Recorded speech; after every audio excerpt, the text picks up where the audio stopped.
Sejak Senin 14 September 2020, pemerintah Provinsi DKI Jakarta telah resmi untuk menerapkan kembali pembatasan sosial berskala besar atau PSBB. Meski menjadi kontroversi dari berbagai pihak, karena adanya pertimbangan antara kesehatan dan ekonomi, Ikatan Dokter Indonesia justru menyambut positif dari pemberlakuan kembali PSBB. IDI menilai kondisi pandemi sudah sulit untuk dikendalikan. Kebijakan PSBB tak hanya akan mengurangi penyebaran virus, kasus kematian, dan juga kasus infeksi yang telah mencapai angka 51 hingga 71%, tapi juga meringankan pekerjaan dari para tenaga kesehatan. Semuanya kami dari kesehatan sangat baik untuk PSBB. Bahkan kami mengusulkan untuk lebih diperketat lagi tadi, gitu loh. Karena itu akan menurunkan angka pasien yang datang ke rumah sakit, akan menurunkan angka infeksi. Jadi seperti itu. Jadi kami berharap angka yang tadi, angka kematian yang indikator atau angka kesakitan, kemudian angka infeksi, kalau itu turun, otomatis pasien yang masuk rumah sakit juga akan turun.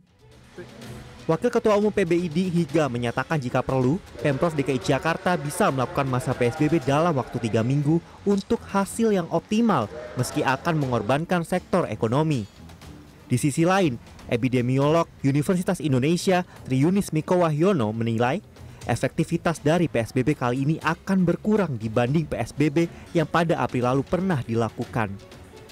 Pasalnya, pembatasan sosial yang diterapkan pada periode ini masih melonggarkan sejumlah hal, seperti masih diperbolehkannya aktivitas masyarakat, seperti tidak diberlakukannya surat izin keluar masuk wilayah DKI Jakarta atau SIKM. Diperbolehkannya rumah makan atau restoran yang beroperasi meski harus dengan sistem take away, serta sektor perkantoran tertentu meski hanya memperbolehkan 25% karyawannya untuk masuk. Triunis juga meminta kepada pemerintah untuk tetap menyiapkan fasilitas kesehatan tambahan sebagai langkah antisipasi jika PSBB yang dilakukan belum efektif.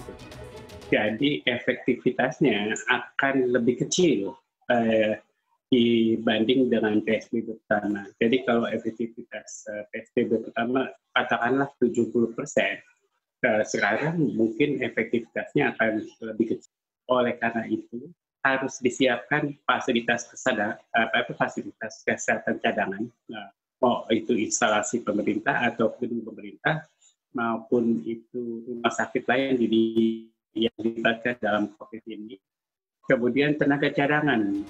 Baik PBID maupun epidemiolog Universitas Indonesia sama-sama berharap kebijakan PSBB yang kini tengah dilakukan bisa lebih diperketat hingga bisa menekan angka penularan dan kematian akibat COVID-19. Tim Liputan CNN Indonesia.